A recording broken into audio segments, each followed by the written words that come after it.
አገልግሎት የመጀመሪያው ፍቅር ሐዋርያትን ለምንድነው እንደ እሳት የሚያንገበግብ የአገልግሎት ትጋት የነበራቸው? ውስጣቸው ፍቅረ እግዚአብሔር ስለገባ። ኢየሱስ የሚለውን ስም ከዚህ በኋላ ጠርታችሁ እንዳታስተምሩ ብለው 40 ጅራፍ ገረፏቸው። ይህንን ስም ጠርተን ከማስተማር ዝም ልንል አንችልም አሉ። አያስችልም። በቃ ከገባ እሳት ሆኖ ያንገበግባል። እንድናገለግል የሚያደርገን ፍቅረ እግዚአብሔር ውስጣችን ካለ፣ አስራት በኩራት ስናወጣ፣ እንዲህ ላለው አገልግሎት ገንዘብ ስናዋጣ፣ ቤተ ክርስቲያንን ለማሰራት የሆነ ነገር ስናደርግ፣ እንደው እነዚህ ሰዎች በቃ እንደው አይሰለቻቸውም እያል እየመረረ እናደርገው ይሆናል። ሁላችንም የምናገለግለው የኃጢአት ይቅርታ ለማግኘት ቢምረን ብለን ነው። በነገራችን ቢምረን ብለን ለማንም ብለን አይደለም። እግዚአብሔር ቤት የምናገለግለው አገልግሎት እያንዳንዱ ተሰፍሮ ተቆጥሮ ዋጋ አለው። በሰማይም በምድርም ዋጋ ነው። በሰማይ መንግስቱን፣ በምድር ደግሞ ለእያንዳንዱ ድካማችን በማይክሮ ሰከንድ ቆጥሮ የሚከፍል እግዚአብሔር ብቻ። ብዙ ሰው ወደ ቤተ ክርስቲያን አገልግሎት ሲጋበዝ እኔ አልመጥንም፣ ለቦታው አልሆንም፣ ሰበካ ጉባኤ ሁኑ አገልግሉ፣ በፍጹም እኔ አይገባኝም፣ እንደዚህ አድርጉ አይገባኝም የሚል ሰዋል። የሚገርም ነገር ልንገራችሁ፣ እግዚአብሔር በታሪኩ እችላለሁ በሚሉ ሰዎች ስራ ሰርቶ አያውቅም። ሙሴ መቼ ነው እግዚአብሔር የሰራበት ታስታውሳላችሁ? ሙሴ እኮ ያደገው በቤተ መንግስት ነው። በቤተ መንግስት የፈርዖን የልጅ ልጅ ተብሎ ነው ያደገው። ስትራቴጂክ ቦታ ላይ ነው ያለው፣ ቤተ መንግስት ውስጥ ነው ያለው። እስራኤልን ግን ነፃ ያወጣው በፈርዖን ቤተ መንግስት ውስጥ ሆኖ ነው አይደል? ሞከረ በጉልበቱ ሊያወጣ በ40 ዓመቱ ግብፃዊውን ገደለ። እንኳን ነፃ ሊያወጣ እሱም ስደተኛ ሆነ። 40 ዓመት ጠበቀው እግዚአብሔር። በ40 ዓመቱ ነፃ ሊያወጣ ሞክሮ አቅቶት በረሃ ሄደ። ከ40 ዓመት በኋላ እግዚአብሔር አነጋገረው። ሲደመር ስንት ዓመት ይሆነ? ስንት ዓመት? ያገለግለኝ ዘንድ ህዝቤን ልቀቅ ብለህ ለፈርዖን ተናገራል። ለአገልግሎት አሁን ከ40 ዓመትና ከ80 ዓመት የትኛው ይሻላል? አልፈልግም አለ እግዚአብሔር። ትንሽ መተንፈስ አለበት። ትንሽ በራስ መተማመን መቀነስ አለበት። ስለዚህ እግዚአብሔር ስራ የሚሰራው መቼ መሰለ? እንደ ሙሴ እጸጳጦስ ፊት ስትደፋ ነው። ጫማህን ስታወልቅ። በሁሉ ቦታ የእግዚአብሔር ቃል መነገር አለበት። በስራችን፣ በትምህርታችን፣ በምንውልበት ቦታ ሁሉ ቅዱስ ጳውሎስ ምን አለ? በጉባኤም በቤታችሁ ማወራውላችሁ እንጂ አንዳች አላስቀረውባችሁ።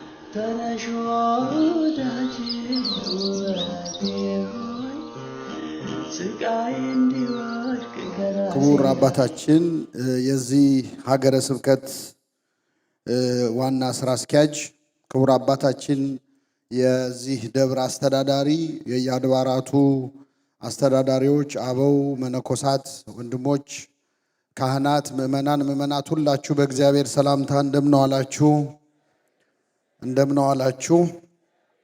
አሜን። ምሕረት ቸርነቱን አብዝቶ በእድሜያችን ላይ የዛሬዋን ዕለት ይችን ሰዓት ጨምሮ እስከዚህ ሰዓት ያቆየን የአባቶቻችን አምላክ ልዑለ ባሕሪ እግዚአብሔር ስሙ የተመሰገነ ይሁን። ለሲያትል ምእመናን የመጀመሪያውን የአይላፋት ዝማሬ ካደረጋችሁ ወዲህ ትንሽ ኮራ ብላችኋል ማለት ሰላምታችሁም ቀዝቀዝ ብሏል እና እንኳን አደረሳችሁ፣ እንኳን ደስ አላችሁ።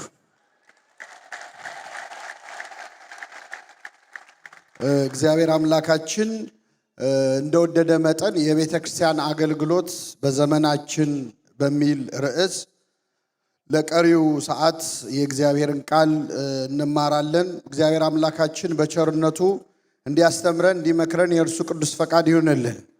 እንግዲህ እንደምታውቁት በቤተ ክርስቲያናችን ያለንበትን ሁኔታ መናገር ሳያስፈልግ ቅድስት ቤተ ክርስቲያን ለ2000 ዓመታት ያለማቋረጥ በመከራ ውስጥ ያለች ናት።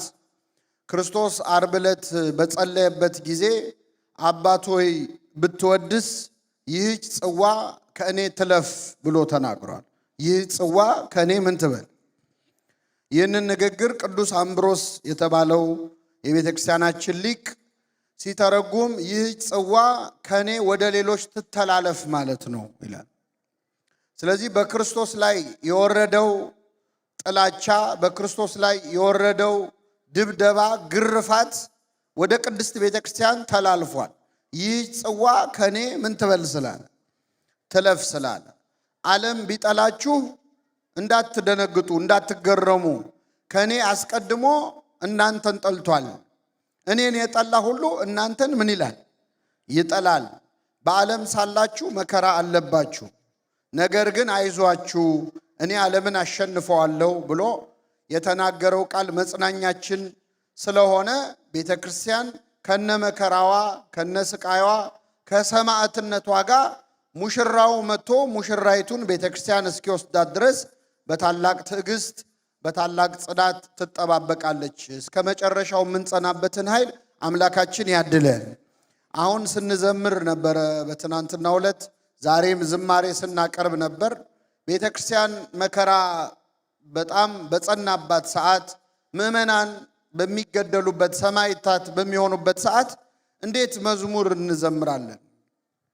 እንዴት ነጭ እንለብሳለን? የሚል ጥያቄ ሳይፈጠርብን አይቀርም። በጣም የሚገርማችሁ እኔ ነቢየ እግዚአብሔር ዳዊት ከዘመራቸው መዝሙራት መካከል በሐዘን ስሜት ውስጥ ሆኖ የዘመረው አንድ መዝሙር አለ። ይህ መዝሙር ምንድነው? በባቢሎን ወንዞች አጠገብ በዚያ ተቀመጥን፣ ጽዮንን ባሰብናት ጊዜ ምን አለ? አለቀስን። በአህያ ዛፎቿ ላይ መሰንቆቻችንን ሰቀልን ካለ በኋላ እንዴት እንዘምራለን ይላል። እስኪ አንዴ ከኔ ጋር በሉ፣ እንዴት እንዘምራለን? ዳዊት እንዴት እንዘምራለን ብሎ ዘመረ። እንዴት እንዘምራለን የሚለው ራሱ ምንድን ነው? መዝሙር ነው፣ መዝሙረ ዳዊት ነው። ዳዊት መዘመር ሲያስጠላው ራሱ ዘምሯል፣ አመስግኗል። ብሶቱንም ሐዘኑንም መከፋቱንም የገለጸው በዚያው በመሰንቆ በዚያ በበገናው እና ቤተክርስቲያናችን በመከራ ውስጥም በሐዘን ውስጥም ሆና ታመሰግናለች። ማህሌቷን፣ ቅዳሴዋን፣ ዝማሬዋን አቋርጣ አታውቅም። ጳውሎስና ሲላስ የታሰሩበትን እስር ቤት እኔ አንድ ጊዜ የመሳለም ዕድል አግኝቼ ነበርና እኔ የጠበቅኩት በጣም ትልቅ እስር ቤት ይሆናል በሚል ነበር። እስር ቤት ራሱ ለማለት ይከብዳል። ጉድጓድ ውስጥ ነው የታሰሩት። ጉድጓድ ውስጥ ነው የታሰሩት። እግራቸው ደግሞ በብረት ከመሬት ጋር ታስሮ በሰንሰለት ማለት። በዛ ስቃይ ላይ ሆነው ግን ይዘምሩ ነበረ። ታስረዋል እኮ እየተሰቃዩ ነው፣ ግን ለእግዚአብሔር ይዘምሩ ነበር። በመዝሙራቸው ምክንያት የነሱም የሌሎችም እስረኞች ሰንሰለት ምን አለ? ተፈታ። መዝሙር ሰንሰለት ይፈታል። እግዚአብሔር ዝማሬያችንን በሀገራችን ያለውን ሰንሰለት የሚፈታ ያድርግልን። መዝሙር ሰንሰለት ይፈታል። የእስር ቤቱ ወለል በር ወለል ብሎ ተከፈተ ይላል። እንዲያውም እስረኛ ያመለጠ መስሎት ራሱን ሊያጠፋ ጠባቂው ሲሞክር በራስ ላይ አንዳች ክፉ ነገር እንዳታደርግ ሁላችንም እዚሁን ያለ ነው ብለው ገሰጹት ይላል። ተንበርክኮ ተደፍቶ ጌቶቼ ሆይ ድን ዘንድ ምን ማድረግ ይገባኛል ብሎ ተናግሮ ወደ ክርስትና የተመለሰው በመዝሙር ምክንያት ነው። መዝሙር እስር ይፈታል። ምናልባት በግል ባንታሰር ነፍሳችን ታስራለች። ከኃጢአት ማሰሪያ እግዚአብሔር የሚፈታን አንዱ በዝማሬ ነው፣ በጸሎት በምስጋና ውስጥ የሚፈታ እስር አለ። ኢትዮጵያዊው ሊቅ ቅዱስ ያሬድ መዝሙር እየዘመረ እያለ እግሩ እየደማ ነበር አይደለም? እግሩ እየደማ ደሙ እየፈሰሰ ነበር። ጦር ተሰክቶበት መዝሙር አላቆመም። ከያሬድን የተማርነው ይሄን። ጦር ተሰክቶበት ይዘምር ነበር። በተመስጦ ሄዶ ነበር። ቤተ ክርስቲያን አሁንም ድረስ የተሰኩባትን ጦሮች የምትረሳው እኮ በያሬድ ዜማ ነው። ታውቃላችሁ? አሁንም በቅዳሴው ነው። አሁንም በማህሌቱ ነው። ሰማዕታቱ ሲገደሉ እየፈሩ የተገደሉ ይመስላችኋል? ለ300 ዓመታት ዘመነ ሰማዕታትን ሂዱና አንብቡ። እየዘመሩ ነበረ የሚያመሰግኑ።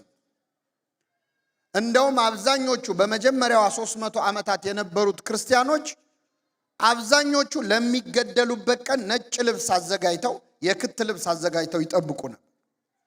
እየፈሩ ሳይሆን እየዘመሩ እያመሰገኑ አንገታቸውን እንደዚህ ኮሌታቸውን ዝቅ አድርገው በደስታ ሆኖ ነው ሰማዕትነትን የተቀበሉ። በረከታቸው ይደረብን። ስለዚህ ቤተክርስቲያን እንደዚህ ነው የኖረችው ማለት እንደዚህ ነው የኖረችው። በኋላም ደግሞ ሰማዕታት ሄደው ከክርስቶስ ፊት ሲቆሙ ምን እንደሚፈጠር ሂዱና አንብቡ። ዮሐንስ ራእይ ምዕራፍ 6 ላይ ስለ ክርስቶስ መስክረው የታረዱትን ነፍሳት አየኋቸው ይላል ቅዱስ ዮሐንስ።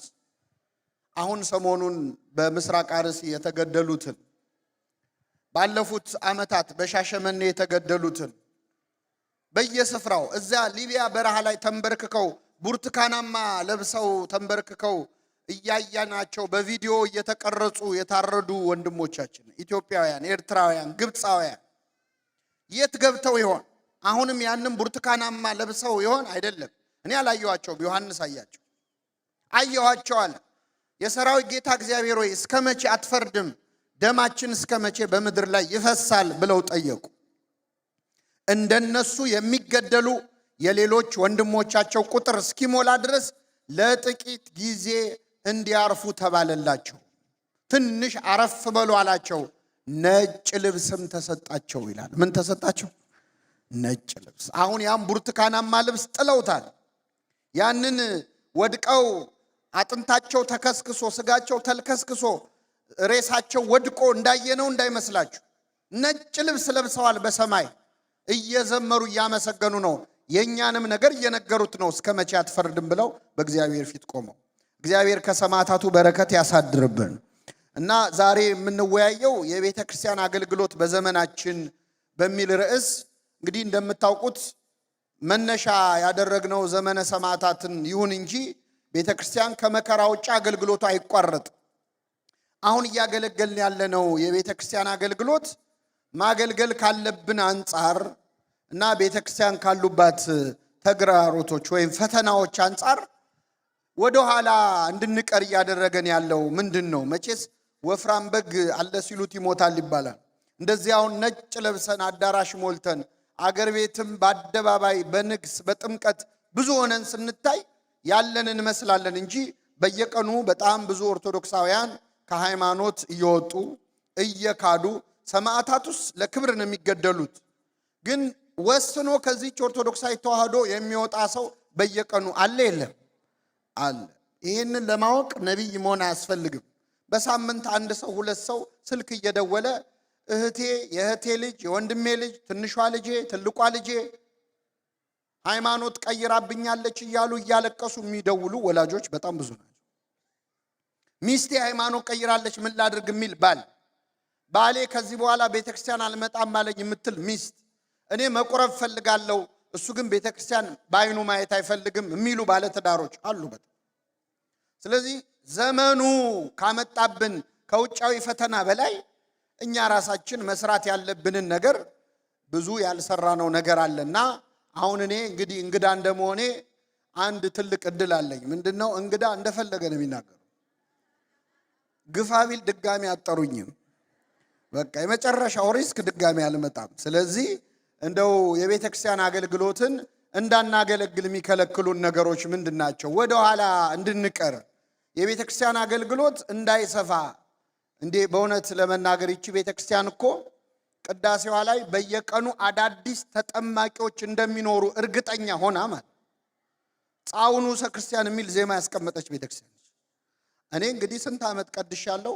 ጻው ስል አንድም ንዑሰ ክርስቲያን ሲወጣ ይቻላል።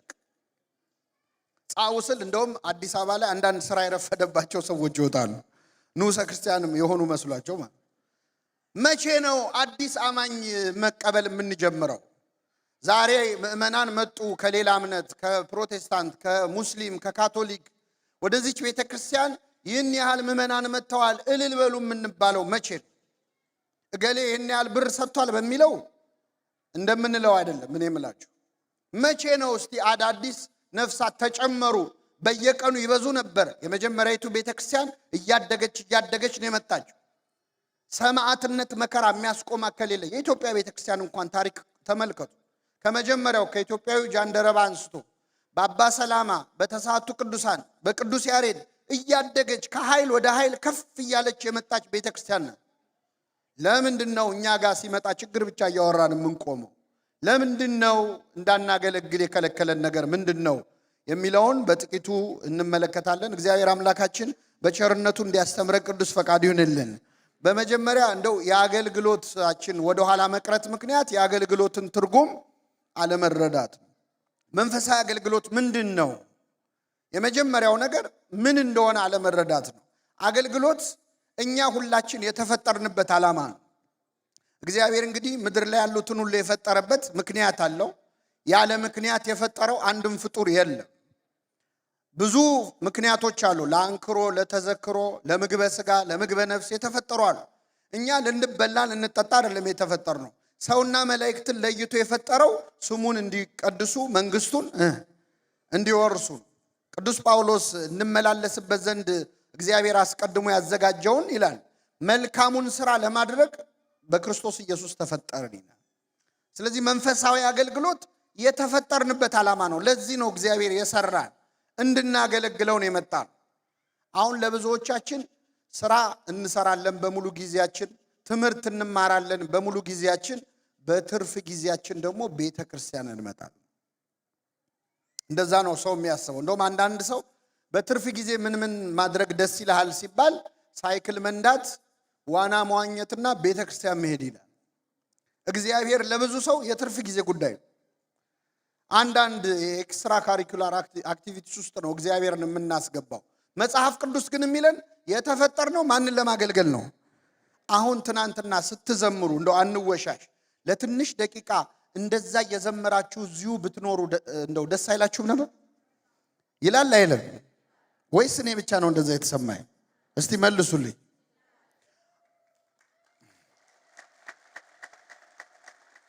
እንደው ዝም ብለን እየዘመርን እዚሁ ብንቀር ደስ አይላችሁም?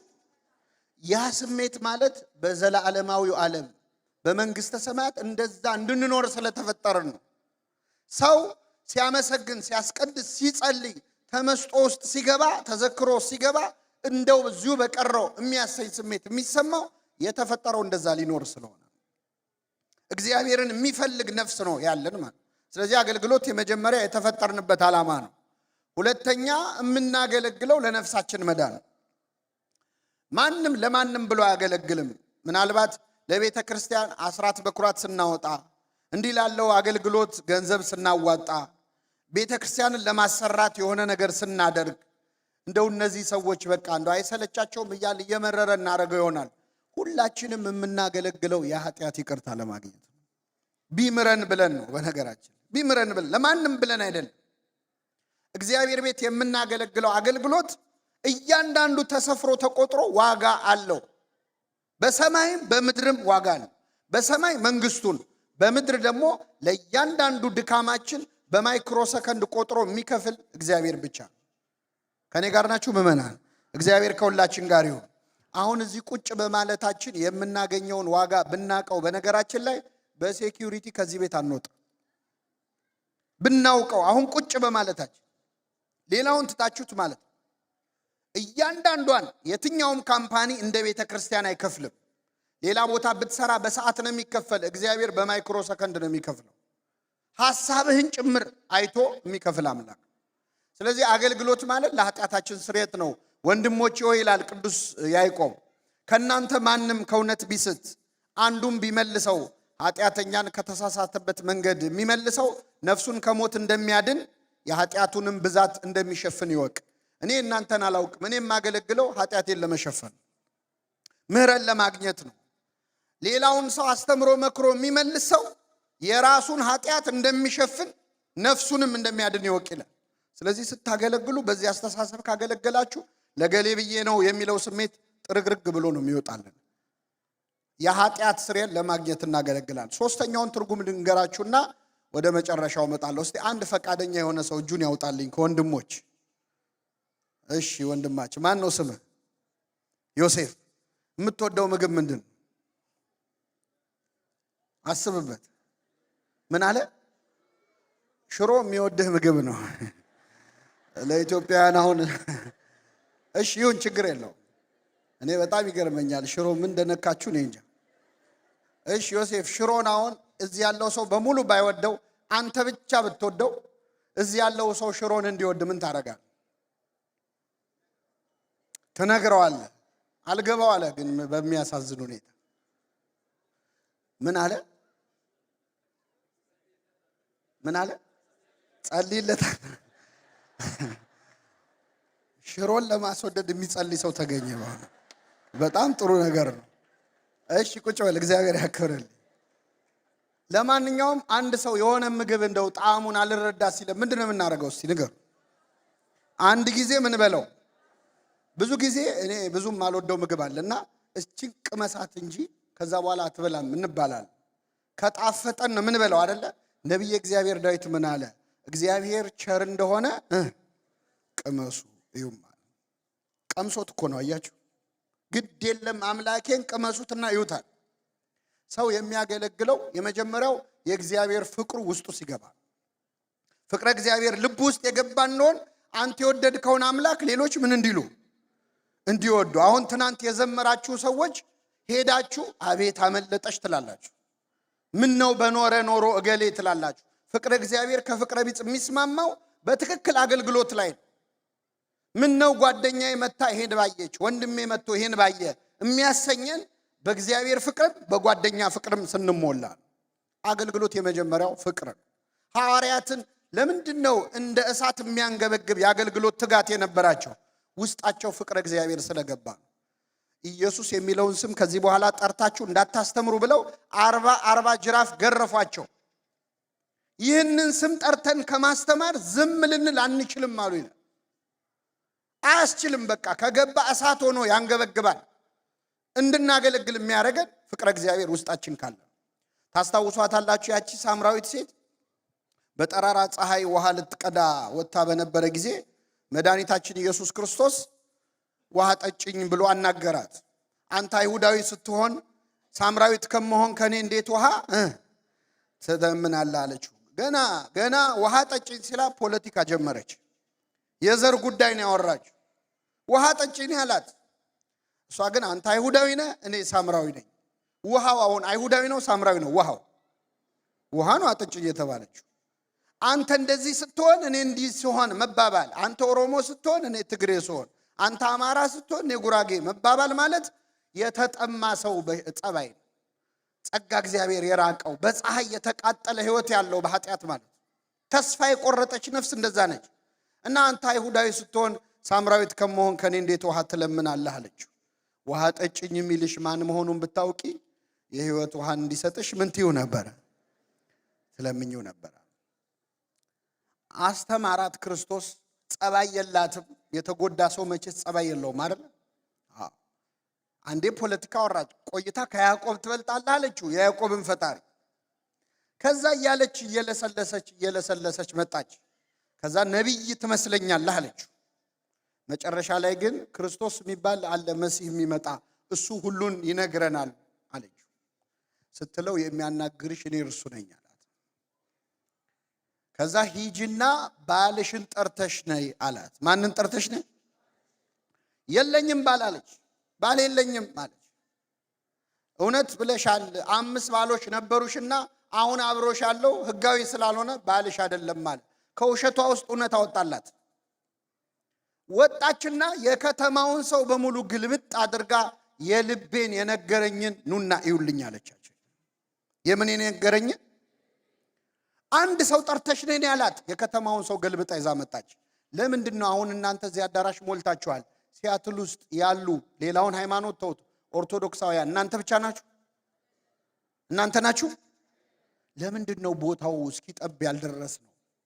የልቤን የነገረኝን ኑና ይውልኝ ማለት ስላልቻለ አምላኬን ወቁልኝ ኑ እንዲያስብላል አገልግሎት ግልብጥ አርጋ ይዛ መጣች። የከተማውን ሰው ማለት እውነተኛ አገልግሎት ፍቅረ እግዚአብሔር ውስጥ ሲገባ አያስችልህ፣ ያንገበግባህ።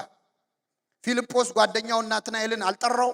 የናዝሬቱን ኢየሱስን አገኘ ነው ብሎ ማለት። ይህ ማለት ፍቅረ እግዚአብሔር ውስጥ ሲገባ የሚፈጠር ነገር።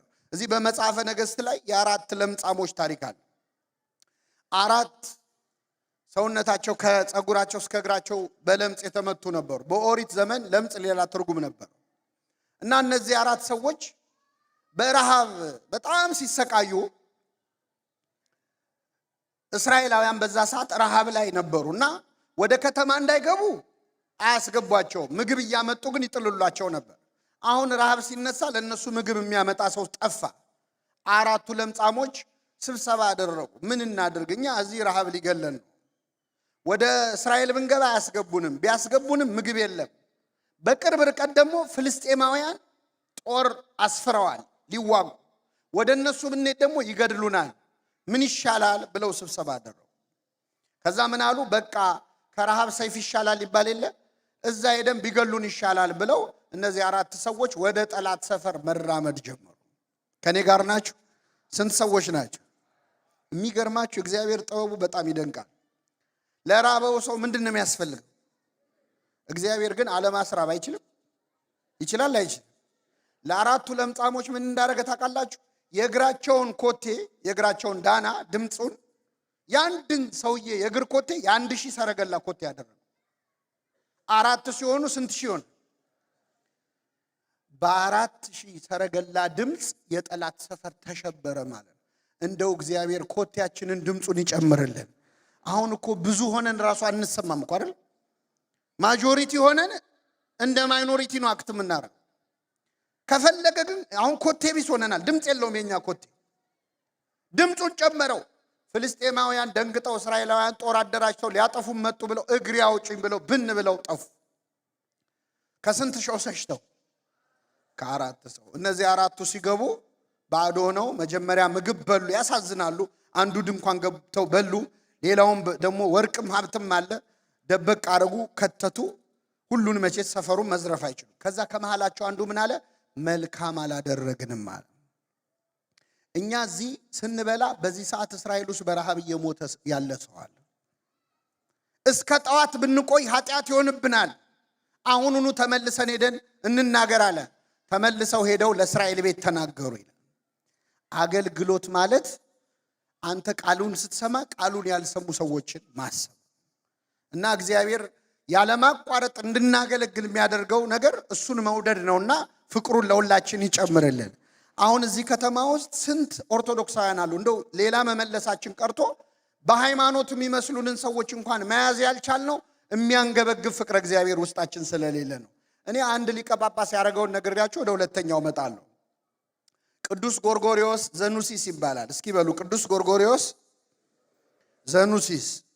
ኑሲስ የምትባል ትንሽ ከተማ ውስጥ ሊቀ ጳጳስ ሆኖ የሚያገለግል አባት ነው። ጎርጎርዮስ እንግዲህ በጣም የተማረ ሊቅ ነው። ሪቶሪክ የተማረ፣ የግሪክ ፊሎሶፊ የተማረ፣ ቴዎሎጂ የተማረ በጣም ምሁር ነው እና አንዲት ኑሲስ የምትባል ትንሽ መንደር ጳጳስ ሆኖ ሲመደብ በጣም ብዙ ሰዎች የእሱ ወንድም ቅዱስ ባስልዮስ ነው እንዴት ይህን የመሰለ ሊቅ ወስደህ እዛ ገጠር ትጥለዋለህ ብለው በጣም አዝነዋል። ወንድምን ደና ስም ያለው ከተማ ላይ ለምን አልመደብከውም ሲሉት እኔ ወንድሜ በከተማው እንዲጠራ ሳይሆን ከተማው በወንድሜ እንዲጠራ ነው የምፈልገው እና ይገርማቸዋል። ቅዱስ ጎርጎርዮስ ሲያገለግል እዛ ከተማ ውስጥ ያሉት ክርስቲያኖች 13 ቤተሰብ ብቻ ነበሩ። ስንት ቤተሰብ? 13 ቤተሰብ ነበሩ። እንኳን ጳጳስ ቀርቶ ማለት ነው። እኔ ራሱ 13 ሰው አለ ቢባል ሲያትል ድረስ አልመጣም። በስልክ አገናኙኝ ነው የምለው። እሱ ግን 13 ቤተሰብ አስተምሮ ከዛች ሀገረ ስብከት ሳይወጣ ለክርስቲያን ዓለም ሀገረ ስብከቱ ነች፣ ለጳጳስ ግን ሀገረ ስብከቱ ዓለሙ ነች ይባላል። እዛው አስተምሮ አረፍተ ዘመን ገጥቶት ሞተ። ሲሞት እዛች ከተማ ውስጥ ያሉት ክርስቲያን ያልሆኑ ሰዎች 13 ብቻ ነበሩ።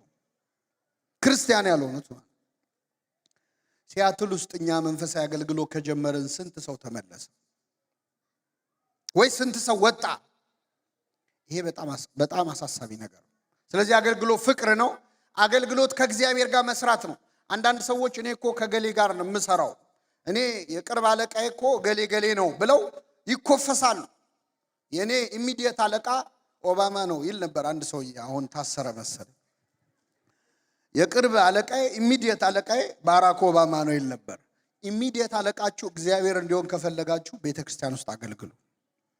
እኛ ቅዱስ ጳውሎስ ምን አለ? እኔ ተከልኩ አጵሎስም አጠጣ እግዚአብሔር ያሳድግ ነበረ። እኛ ከእግዚአብሔር ጋር የምንሰራ ነን አለ። ከማን ጋር? ቤተክርስቲያን ውስጥ ማገልገል ማለት ከእግዚአብሔር ጋር አብሮ መስራት ማለት ነው። ዋይት ሃውስ ከሚሰራ ሰው ይልቅ ቤተክርስቲያን ውስጥ የሚሰራ ሰው ለዘላለማዊ መንግስት እየሰራ ነው ያለው። ለቤተ መንግስት ነው የሚሰራው። ሊያውም ህልፈትም ሽረትም የሌለው ስልጣን ላለው ንጉስ ነው የሚሰራው ለእግዚአብሔር። ስለዚህ አገልግሎት ማለት ከእግዚአብሔር ጋር አብሮ መስራት ነው። እንዳናገለግል የሚያደርገን የመጀመሪያው አገልግሎትን አለመረዳት ነው። 3 ነው የምነግራችሁ፣ ከዛ ወደ መጨረሻው እመጣለሁ። እንዳናገለግል የሚያደርገን ሁለተኛው አይገባኝም ማለት። ብዙ ሰው ወደ ቤተክርስቲያን አገልግሎት ሲጋበዝ እኔ አልመጥንም፣ ለቦታው አልሆንም፣ ሰበካ ጉባኤ ሁኑ አገልግሉ፣ በፍጹም እኔ አይገባኝም፣ እንደዚህ አድርጉ አይገባኝም የሚል ሰዋል። የሚገርም ነገር ልንገራችሁ፣ እግዚአብሔር በታሪኩ እችላለሁ በሚሉ ሰዎች ስራ ሰርቶ አያውቅም። እኔ በጣም የሚገርመኝ ነገር እናንተም ሳይገጥማችሁ አይቀርም። አንዳንዴ ሰበካ ጉባኤ ሲመረጥ እንደው ድሪም ቲም የሚባል ሰበካ ጉባኤ ተመርጦ አይታችሁ ታውቃላችሁ? እንደው በጣም የተማሩ ሰዎች ከአቅም ያላቸው ከልምድ ያላቸው በቃ ይሄ ቲምማ አገር ይቀይራል ተብሎ ይመረጥና ድብልቅልቅ ብለው ይወርዳሉ። ምንድነው ችግሩ? በጣም እኮ ዕውቀት ያላቸው ሰዎች ናቸው። ለምን መሰላችሁ? እችላለሁ የሚሉ ሰዎች ለእግዚአብሔር አይመቹትም። በነገራችን ላይ 12ቱ ሐዋርያት ምሁራን ቢሆኑ ኖሮ ክርስትናኛ ጋር አይደርስም ነበር። ፊዚቢሊቲ ስተዲ ያጠናሉ። በእርግጠኝነት ይሄ ክርስትና ለዓለም አይሆንም፣ ለሮም አገዛዝም አይሆንም ብለው ቁጭ ብለው ክርስትናኛ ጋር አይደርስም ነበር። ሙሴ መቼ ነው እግዚአብሔር የሰራበት ታስታውሳላችሁ? ሙሴ እኮ ያደገው በቤተ መንግስት ነው። በቤተ መንግስት የፈርዖን የልጅ ልጅ ተብሎ ነው ያደገው። ስትራቴጂክ ቦታ ላይ ነው ያለው። ቤተ መንግስት ውስጥ ነው ያለው። እስራኤልን ግን ነፃ ያወጣው በፈርዖን ቤተ መንግስት ውስጥ ሆኖ ነው አይደል? ሞከረ በጉልበቱ ሊያወጣ በ40 ዓመቱ ግብፃዊውን ገደለ። እንኳን ነፃ ሊያወጣ እሱም ስደተኛ ሆነ። 40 ዓመት ጠበቀው እግዚአብሔር። በ40 ዓመቱ ነፃ ሊያወጣ ሞክሮ አቅቶት በረሃ ሄደ። ከ40 ዓመት በኋላ እግዚአብሔር አነጋገረው። ሲደመር ስንት ዓመት ይሆነ? ስንት ዓመት? ያገለግለኝ ዘንድ ህዝቤን ልቀቅ ብለህ ለፈርዖን ተናገራል። ለአገልግሎት አሁን ከ40 ዓመትና ከ80 ዓመት የትኛው ይሻላል? አልፈልግም አለ እግዚአብሔር። ትንሽ መተንፈስ አለበት። ትንሽ በራስ መተማመን መቀነስ አለበት። ስለዚህ እግዚአብሔር ስራ የሚሰራው መቼ መሰለ? እንደ ሙሴ እጸጳጦስ ፊት ስትደፋ ነው። ጫማህን ስታወልቅ። ከዛ ሂድና ህዝቡን ነፃ አውጣ አለው። ህዝቡን ነፃ አወጣ ዘንድ እኔ ማነኝ አለ። አሁን ብቁ ነው ማለት። እኔ ማነኝ ካልክ ብቁ ነህ። አንድ ሐዋርያ አንድ ነቢይ ይገባኛል ብሎ ያገለገለ የለም። እኔ ኮልታፋ ነኝ፣ እኔ ብላቴና ነኝ፣ አይገባኝም፣ ከንፈር የረከሰብኝ ሰው ነኝ ያሉ ነቢያት ሁሉ ናቸው። በእውነት እግዚአብሔር በእነሱ ስራ የሰራው ኃይሌ በሉ እስኪ በድካምህ ይገለጣል። ስለዚህ እግዚአብሔር ኃይሉን የሚገልጠው በምናችን ነው? በድካማችን። በደካሞች ነው የሚሰራው፣ በትንንሾች ነው የሚሰራው። ምንም ማያውቁም በተባሉ ነው የሚሰራው። በጣም አውቃለሁ የሚሉ ሰዎችን አይፈልጋቸው፣ አይመቹትም፣ ራሱ አይመቹትም። ከአገልግሎት የሚያርቀን ይሄ ነው። ሌላኛው ኑሮ። ብዙ ጊዜ የቤተ ክርስቲያን አገልግሎት ላይ ሰው ተባበር ሲባል ወደ ኋላ የሚጎተተው ስራዬን ኑሮዬን ቢጎዳውስ እግዚአብሔር ቤት ብዬ። እኛ ስንት ቢዝነስ ያለን ሰዎች ነን። ከሀገር የወጣ ነው መቼስ ልናስቀድስ አይደለም የሚሉ ሰዎች አሉ። ከሀገር የወጣ ነው ለቤተ ክርስቲያን አይደለም፣ ይህንን ሰዓት አሁን እዚህ ቁጭ ያልኩበት እንዲባረግበት የሚል ስሜት ይሰማናል። የሚገርም ነገር ልንገራችሁ፣ እናንተ የእግዚአብሔርን ቤት ስትሰሩ እግዚአብሔር የእናንተን ቤት ይሰራል። ይሄ የታወቀ ነው። ለእግዚአብሔር ቤት ጊዜ ስትሰጡ እግዚአብሔር ለእናንተ ቤት ጊዜ ይሰጣል።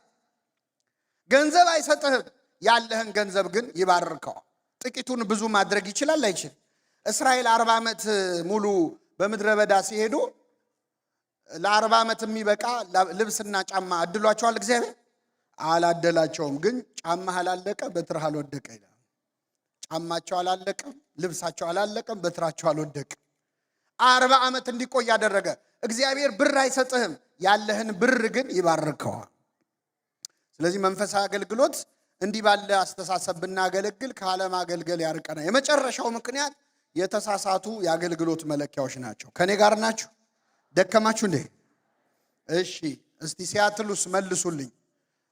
ሲያትል ውስጥ 1 ሊትር ስኳር ስንት ነው? ችግር አለ? እሺ ቆይ ተውት እናንተ ወንድሞች። ደግሞ 1 ኪሎ ዘይት ስንት ነው የሚሸጠው? ዘይት በኪሎ ይለካል፣ ስኳር በሊትር ይለካል። ይገርማችኋል፣ የቤተ ክርስቲያን አገልግሎትን በማይለካበት ፓራሜትር ነው የምንለካው። የምንመዝነው በማይመዘንበት ነው። በጣም ወደ ኋላ የሚያስቀረን አንዱ ይሄ ነው። የመጀመሪያው አገልግሎት በማዕረግና በስራ ድርሻ አይለካም። ብዙ ጊዜ በቤተክርስቲያን አገልግሎት ላይ ብዙ ስራ እንዳንሰራ የሚያደርገን በማዕረግ ስለምንለካው ነው። እኔ በጣም የብዙ አገልጋዮች ፎቶ እያሳየዋችሁ ነው እዚህ ስክሪን ላይ። ከላይ መጽሐፍ የሚያነቡትን ካህን መጽሐፍ ተሸክሞ ይዞ የሚያስነብብ ዲያቆን አለ። ከዛ ከጎን ሊቀ ጳጳስ አሉ፣ ቆሞስ አሉ፣ ቄስ አሉ። ከዚያ ደግሞ ፍም የሚያፍም ዲያቆን አለ። ከዚያ የተግባር ቤት ስራ የሚሰሩ ደግሞ እማሆይ አሉ። ከዛ ሰንበት ትምህርት ቤት ወጣት የምትዘምራለች። አብሯት ደግሞ ሙዳየ ምጽዋት የሚያዞር ልጅ አለ። ሁሉም የሚያገለግሉት ማንን ነው? አሁን ከዚህ ውስጥ ትልቁ አገልግሎት የትኛው ነው? አሁን እኛ የሚመስለን የጳጳሳቱ የካህናቱ አገልግሎት ነው። እኔ ለአገልግሎት ማዕረግ አያስፈልግም፣ ክህነት አያስፈልግም አላልኩም። ግን አገልግሎት በማዕረግ አይለካም። ብዙ ጊዜ ብዙ ሰው ቤተክርስቲያንን ሲከስ ለምንድን ነው ቤተክርስቲያን እንደዚህ የማታደርገው ይላል። በሱ ቤት ቤተክርስቲያን ጳጳሳት ነው የሚመስሉት። በሱ ቤት ቤተክርስቲያን ካህናት ነው የሚመስሉት። ካህናት የቤተክርስቲያን አንድ አካል ናቸው እንጂ ሁላችንም ቤተክርስቲያን። በጣም ይገርማል። ቤተክርስቲያን የሚለውን ቃል በነገራችን ላይ ግዕዙ እና አማርኛው ላይ ነው የተሻለ ያለው። በእንግሊዘኛው ቸርች ነው የሚባለው። ቸርች ኪሪዮስ ከሚለው ቃል ነው የመጣው፣ ኦፍ ክራይስት ወይም የጌታ ማለት። ቤተ ክርስቲያን ግን ልዩ ስም ነው። እስኪ በሉ ቤተ ምን ማለት ነው? ትርጉም የክርስቲያን ምን? አሁን ልታስቀድሱ ስትመጡ እሑድ ጠዋት ወዴት ነው የሚሄደው ብላችሁ ነው የምትሆኑ? ቤተ ክርስቲያን ምን ማለት ነው? አስቀድሳችሁ ስትመለሱ ወዴት ነው የምትሄዱት? ቤታችሁ የምን ቤት ነው? የምን ቤት ነው ቤታችሁ? ቤተ ክርስቲያን ነው። ሁለቱንም በአንድ ስም ነው የምንጠራው። ያም ቤተ ክርስቲያን ነው፣ እኔም ቤቴ ቆልፌ ከፍቼ መውጣ የምገባበት ቤት ቤተ ክርስቲያን ነው። ለምንድን ነው አንድ የሆነው ስሙ? ክርስቲያን ማለት ቤቱን ቤተ ክርስቲያን፣ ቤተ ክርስቲያንን ቤቱ ማድረግ የቻለ ሰው። ቤተ ክርስቲያንም ቤትህ ናት፣ ቤትህም ቤተ ክርስቲያን ነው። በቤትህ ላለች ቤተ ክርስቲያን ሰላም በልልኝ ይላል። ምን ማለት መሰላችሁ? ጳጳሳት ለብቻ የሚጠየቁ እንዳይመስለን ልመልሳችሁ። አሁን የነበረው አገልጋዮች ፎቶ ከዚህ ውስጥ ክብር ያለው አገልግሎት የሚመስል አሁን የሆነ ወቅታዊ ጉዳይ ሲደረግ ቅዱስ ሲኖዶስ ቅድሚያ ግንባር ቀደም ሆኖ ማዘዝ እንዲያርጉ እንዲያታርጉ ማለት ስላለበት ቅዱስ ሲኖዶስ አይጠየቅም ማለት አይደለም። ግን ሁላችንም ድርሻ አለን የለንም? አለን። ቤተ ክርስቲያን ለምን እንደዚህ አታደርግም ስል አንተስ ለምን እንደዚህ አታደርግም? አንተም እኮ ቤተ ክርስቲያን ነህ። ብፁዕ አቡነ ቄርሎስ አሁንም ድረስ አሉ፣ በረከታቸው ይደርብን። ሁሉም ሰው ለሃይማኖቱ ጳጳስ ነው ብለዋል። ሁሉም ሰው ለሃይማኖቱ ምንድን ነው? ጳጳስ ነው። በአብዛኛው ደግሞ ቤተ ክርስቲያን ውስጥ ያለ ችግር ለመፍታት ክህነት አይፈልግም። አብዛኛው የቤተ ክርስቲያን ችግር ክህነት አይፈልግም። እኔ ቀላል ምሳሌ ልስጣችሁ። በአጋጣሚ ያለነው ሌላ ቦታ ነው። እስቲ የምትገለገሉበትን ደብር አስቡት። እኔ በጣም አስተውያለሁ። በሄድኩበት ደብር የሚገለገሉበት መቅደስ ውስጥ የግድግዳ ሰዓት አለ። አብዛኛው ግድግዳ ሰዓት አይሰራም። ምን ሆኖ ነው የማይሰራው? መልሱልኝ። ባትሪ ለመቀየር ቅስና ነው ዲቁና ነው ጵጵስና ነው የሚፈልገው? አብዛኛው የቤተ ክርስቲያን ችግር ቅን ልቡና ብቻ ነው የሚፈልገው። በምዕመናን መሰራት የሚችል እንዲያውም የበለጠው ስራ ያለው ወደ ታች ነው። እዚህ ላይ ካሉት ሰዎች አሁን በጣም ዋጋ ያለው የሚመስለን እኔ እንደቆምኩት መድረክ ላይ ቆሞ የሚያስተምረው መዝሙር የሚዘምረው የሚቀድሰው እሱ ብቻ አገልግሎት በፍጹም አይደለም። ዛሬ እኛ እንድንዘምር እንድንማር ከኛ ቀድሞ መጥተው ወንበር ያስተካከሉ ሰዎች እነሱ ዋጋ አላቸው የላቸው? እንደውም ዋጋቸው የሚጨምረው የነሱ። እስቲ አሁን እዚህ ውስጥ ይሁት ዝነኛ ቀዳሽ አለ፣ ዝነኛ ሰባኪ አለ፣ ዝነኛ ፍማፋሚ አለ አለ። ወይ እንደው እገሌ እኮ እፍ ሲል በቃ እሱ እፍ ይበል የሚባል ሰው አለ። እሱ ይቀድስ የሚባል ሰው አለ። እገሌ ሙዳየ ምጽዋት ሲያዞር አዟዟሩ የሚባል አለ የለም። ከንቱ ውዳሴ የለው፣ ዋጋው ከፍ ያለ ነው። እኔ በጣም ይገርመኛል። በየደብሩ እንደዚህ አይነት ስም የሌለው አገልግሎት የሚያገለግሉ ሰዎች አሉ። በሌሊት መጥተው ቅዳሴ ጠበል የሚቀዱ የተበተነውን የሚሰበስቡ፣ እኛ ምኑንም ጣጥለን ስንሄድ ዘግይተው ቤቴ ገብቼ ልረፍ ሳይሉ የሚሰበስቡ ዋጋ አላቸው የላቸው?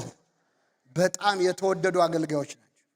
ምንም በተለይ ድምፅ የሌለው ምናምን እኮ ይበቃል። ታውቃላችሁ፣ እንደው ከንቱ ውዳሴም የለበትም አይፈለግም። ለክብረ በዓል ዞር በል የሚባለው ሰው የበለጠ ጸጋ። ስለዚህ አገልግሎት በክህነት ማድረግ ሊለካ አይችልም። ምእመናን ሆኖ ብዙ ተአምር የሰሯል። ዲያቆን ሆኖ ቀዳሜ ሰማዕት ቅዱስ እስጢፋኖስ ዲያቆን ነው። 8000 ሰው ነው ያሳመነው። ጉድ እኮ ነው። ከአንድ ዲያቆን እግዚአብሔር 8000 ሰው ይፈልጋል ማለት 8000 ሰው። አንዴ ስኬሉን ሰቅሎት ሄዳ አሁን ምን ልናደርገው ነው? ለዚህ ነው በቃ ለመጽናናት እንዲሆነን አባቶቻችን በረከተ እስጢፋኖስ ይድር በላይ ላይ ይላል። 8000 ቢያቅት እንደው የ8000 በረከት ይደርብ ይላል። ከአንድ ዲያቆን አትናቴዎስ አርዮስን አፉን ያዘጋው 3 ምዕት ቁጭ ብለው ብቻውን በአንድ ዲያቆን እግዚአብሔር ስራ ይሰራ። ምእመን ሆኖ ይህንን አባት ተመልከቱት። ቅዱስ ስምዖን ይባላል። ስምዖን ምእመን ነው። እንደውም ጫማ ሰፊ ነው። ስራው ጫማ ሰፊ ነው። ብዙም ትምህርት የለውም። ብፁዕ ቅዱስ አቡነ ሽኖዳ የጻፉት ስለ ስምዖን የህይወት ታሪክ አለ። መግቢያው ላይ ስምዖን ቃለ እግዚአብሔር ብዙ እንደማያውቅ የሚያስታውቀው አይን ብታሰናክልህ አውጥተህ ጣላት የሚለውን እንዳለ ተረድቶ አይኑን ያወጣ ሰው። አንዲት ሴት መጣችና ለዝሙት ፈልግሃለሁ አለችው። ምንን የወደድሽው? አይኔን። ይኸው ብሎ አውጥቶ ሰጣት። አይኔ የተባለው ትርጓሜው ሌላ ነው። እሱ ግን አይኑን አወጣ። በጣም ይገርማቸዋል። አንድ ቀን ታዲያ ግብፅ ውስጥ አንድ መሪ ተነሳና ከአይሁድ ጋር ተመሳጥሮ እናንተ ክርስቲያኖች መጽሐፍ ቅዱሳችሁ ላይ የሰናፍጭ ቅንጣት የምታህል እምነት ያለው ሰው ቢኖር ይህን ተራራ ከዚህ ወደዛ ሄድ ብትለው ምን ይላል? ይሄዳል የሚል አለ። ስለዚህ የእናንተ እምነት ተሰብስቦ ይህንን ተራራ ከዚህ ወደዛ ዞር እንዲያደርግልኝ ፈልጋለሁ አላቸው። እስቲ አሁን የሲያትል ገቨርነር መጥቶ እዚህ ጉባኤ ላይ በሴኩሪቲ ተከቦ መጥቶ በጣም ጥሩ ነው መዝሙራችሁ ጥሩ ነው፣ ከዚህ ሲያትል ትንሽ ወጣ ብሎ የሆነ ተራራ አለ፣ እሱን ወደ ከተማ ቀረብ አድርጉልኝ ቢለን ምንድን ነው የምትሉት? አልገባህም እኮ ትርጓሜው ነው የምንለው አይደል? ተራራ ሲባል እኮ ችግር ለማለት ነው ልንል። የሚገርማችሁ ተራራውን አፍልሱልኝ አለ። በወቅቱ የነበረው አቡነ አብርሃም የሚባል ጳጳስ ነበር። ሱባኤ ያዘ። ክርስቲያኖችን ሁሉ ጹሙ አለ። አሁን እኮ ይሄም እኮ ነው ያቃተን። በነገራችን ላይ ተራራ እኮ ቤተክርስቲያን ብዙ የተጫናት አለ አይደል? ግን ሱባኤ የሚይዝ ጠፋ።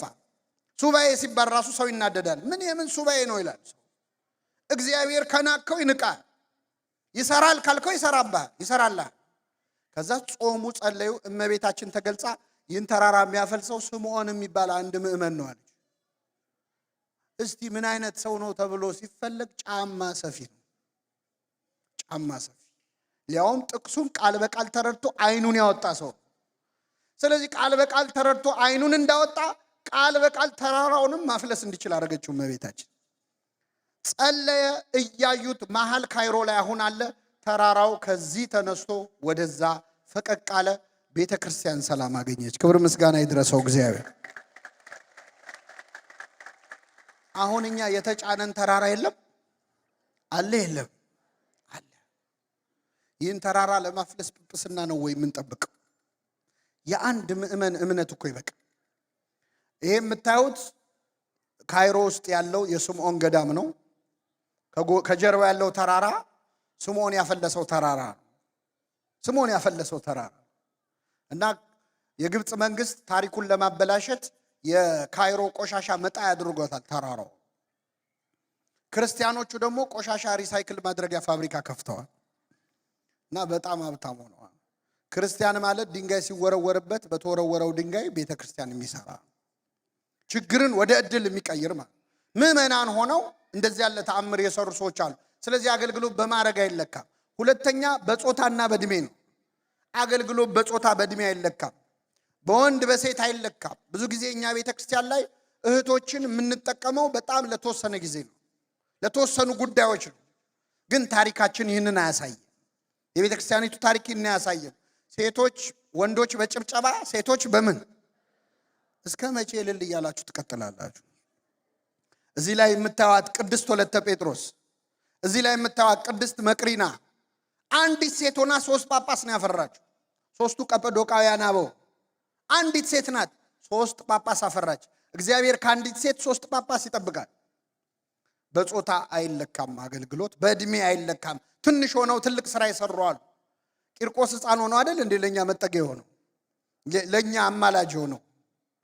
ስለዚህ አገልግሎት በእድሜ ሊለካ አይችልም፣ በጾታ ሊለካ አይችልም።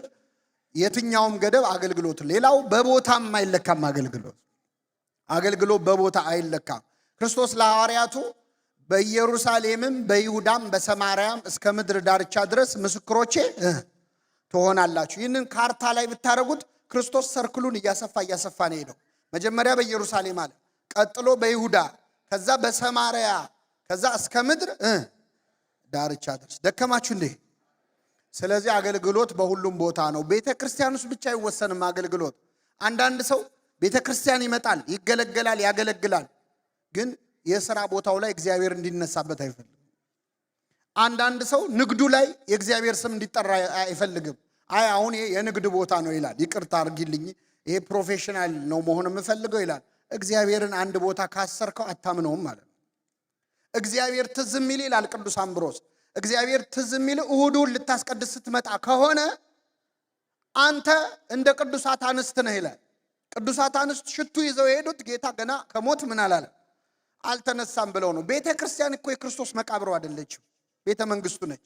ስለዚህ እሁድ ብቻ ጌታ እዛ ያለ ከመሰለህና ሌላ ቦታ ከረሳኸው ላንተ ክርስቶስ ገና አልተነሳም። በሁሉ ቦታ የእግዚአብሔር ቃል መነገር አለበት።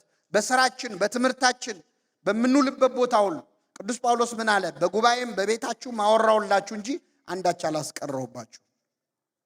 እኔ ብታሰር እንኳ የእግዚአብሔር ቃል አይታሰር። እስር ቤት ሆኖ እንኳን በእውነት በቦታ አልገደበውም እግዚአብሔር። የመጨረሻው አገልግሎት በዘመን መርዘምና ማጠር አይለካም። ብዙ ዓመት ያገለግላል፣ ጥቂት ዓመት ያገለግላል። እግዚአብሔር ባገለገለበት እድሜ መጠን ብቻ አይደለም የሚለካው ባመጣው ውጤት እንጂ።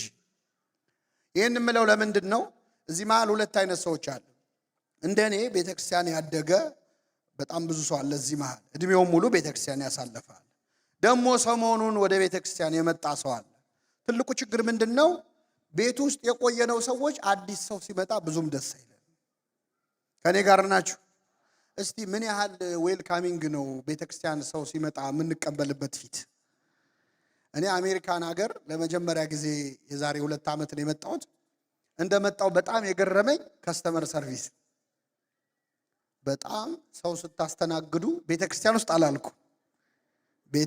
ውስጥ አላልኩም፣ ስራ ቦታ አንድ ባንክ ሄድን ጉዳይ ለማስፈጸም ከአንዲት እህታችን ጋርና በአጋጣሚ የተቀመጥንበት ወንበር ሙሉ ነው። ሁላችንም ቁጭ ብለናል።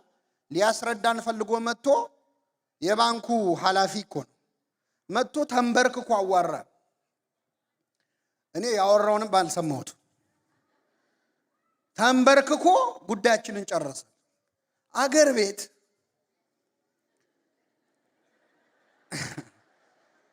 ተንበርክከን አይፈጸምልን። ተንበርክከ ማለት እና ተቃራኒውን ነው ያየሁት። ይሄ ሰውዬ ጤነኛ ነው አልኩ። በጣም ገረመኝ። የሚገርመው ሁላችሁም የምትሰሩበት ቦታ ላይ ከስተመር ሰርቪስ ተንቀጥቅጣችሁ ነው ሰርቭ የምታረጉት አይደል? ቤተክርስቲያን ግን ሰው ሲመጣ እንዴት ነው የምናስተናግደው? ፊታችን ይጋረፍ የለ እንዴ? አናስጠጋም እኮ ለመሳሳት እንኳን እድል አንሰጥም። ሰዎች ቤተክርስቲያን መጥተው የሆነ ስተከሰሩ አለቀላቸው። አንድ ሰውዬ እሁድ ጠዋት ቤተክርስቲያን መጣ ከሚስቱ ጋር መጥቶ አያውቅም። በግድ እንደው ለምናው እስቲ ዛሬ እንኳን አስቀድስ በዓል ነው ብላው ሊያስቀድስ መጣና ቅዳሴው ተካሂዶ ስብከት እየተሰበከ ያለ ሞባይሉ ጮኸ፣ ስልኩ። ከዛ ሲጮህ ቤተ መቅደስ ውስጥ ያለው ሰው በሙሉ ዞሮ ገላመጠው። ያማትባል ግማሹ። እንደዚህ አይደል ምንለው? እንደው ቤተክርስቲያን መጡ። ሁሉም ሰው ባይኑ ገረፈው። ከዛ ኪሱ ጠፋበት ራሱ። አንዳንዴ ሰው ሲያይ እኮ ያስደነግጣል አይደል? እንዴት አድርጌ ልዝጋው ብሎ እንደምንም ብቻ ዘጋው። ከዛ ሰባኪው እኔ የቆምኩበት ቦታ የቆመው ሰውዬ ደግሞ ለ5 ደቂቃ ስልክ ቤተክርስቲያን ውስጥ እንዴት ይዛችሁ ከፍታችሁ ትመጣላችሁ በሚል ለ5 ደቂቃ ገሰጸው ሰውዬው። ከዛ አለቀ። ከቤተክርስቲያን ቤት እስኪደርስ ድረስ ሚስቱ መኪና ውስጥ እየመከረችው ነው። እርምህን ብትመጣ እንደው ታዋርደኝ እያለች ማለት። ከዛ ደረሰ ቤት። ቀኑ ተበላሸ ማለት። ከዛ በቃ ዛሬ ቀን አይደለም ብሎ ሄደና ትንሽ ልጠጣ በቃ ብሎ ሊሰክር ማለት። መጠጥ ቤት ገብቶ ቢራ አዘዘ፣ አቀረቡለት። ቢራውን ተቀብሎ ተጎነጨና ባንኮኒው ላይ ያስቀምጣለሁ ሲል ተደፋበት። ተደፍቶ እዛ የተቀመጡ ሰዎች ላይ ተረጨ። ደግሞ ደና ሱፍ የለበሱ ሰዎች ናቸው። ዛሬ ቀን አይደለም ማለት ተነሱና ውይ አይዞ ያጋጥማል እኮ ምንም ማለት አይደለም ማለት። የመጠጥ ቤቷ ባለቤት ሰራተኛ አዘዘችና ቦታው ተወለወለ። ዛሬ እኔንም ጋብዘ ብላ ቢራ በነፃ ሰጠችው። ይሄ ሰውዬ ከዛች ቀን ጀምሮ ከዛ መጠጥ ቤት ቀርቶ አቅ ይህን መስተንግዶ ማግኘት የነበረበት የት ነበረ? ቤተክርስቲያን። እኛ እንደ ሾህ እንዋጋለን። የሆነ ሰው ይሳሳት የሆነ ሰው ይሳሳት ብቻ አይደለ እናፈርጠዋለን በግልምጫ። ጸጉሩ ያደገ ልጅ ይመጣል ቤተክርስቲያን። ሰው እኮ ክርስትና ሲገባ አንገቱንም ይቆረጣል አይደለም ጸጉሩን አይደል? ማተቤን አልበጠስም ብለው አንገታቸው እየተበጠሰ አይደል? እኛ ግን ሰዎች ቤተክርስቲያን ውስጥ ገብተው እንዲለወጡ አይደለም የምንፈልገው፣ ተለውጠው እንዲገቡ ነው። በቅተው እንዲመጡ ነው የምንፈልገው። አንታገሳቸውም ራሱ። ስለዚህ ቤተክርስቲያንን ዋጋ አስከፈላት አዲስ ለሚመጣ ሰው። አንዳንድ ሰው ድሮ ቀረ ይላል። አገልግሎት በእኛ ጊዜ ቀረ አሁን ምን አለ የሚል ሰው። ድሮ ቀረ ቢሉ ኖሮ የሚያምርባቸው ሐዋርያት ናቸው። እነሱን ያስተማራቸው ማን ነው? እኛ ድሮ ቀረ ስብከት የተራራው ስብከት ማለት ይችሉ ነበር። አንተ የመለኮትን ምስጢር ከሐዋርያትን እንዳልሰወርክ እነሱም የክህነትን ምስጢር ከኛ አልሰወሩም ይላል ቅዱስ አትናቴዎስ በቅዳሴ። አባቶቻችን ሐዋርያትን ያስተማሩን እና አሁን ትልቁ ችግር የትውልድ መተካካት የለም። ወጣቶቹ ትቢተኛ ይሆናል። የድሮው ሰው አይጥማቸው። ቤተክርስቲያን ውስጥ የቆየው ሰው ደግሞ አሁን ላለው ወጣት አመኔታ የለው። እየሰማችሁ ነው? ይሄንን ጥቅስ አብራችሁ በሉ። እስከ ዓለም ፍጻሜ ከእናንተ ጋር ነኝ። ከአባቶቻችን ጋር የነበረ አምላክ ከማን ጋር ነው? እዚህ ትልቅ ካላችሁ ከትልቆቹ ጋር የነበረ አምላክ ከነማን ጋር ነው? ከትንሾቹ ጋር። ይሄን ማመን አለበት። እኛ ችግራችን እንደ ሀገርም ነው እውነት ለመናገር ማለት በሰላም አንረካከብ። አንድ ደብር ለወጣቱ ከሚሰጥ ሰበካ ጉባኤውን ኃላፊነቱን እዚህ መሃል አድባራት የምትመሩ አላችሁ። ደና ልጆች እያሏችሁ ግን መስጠት አትፈልጉ።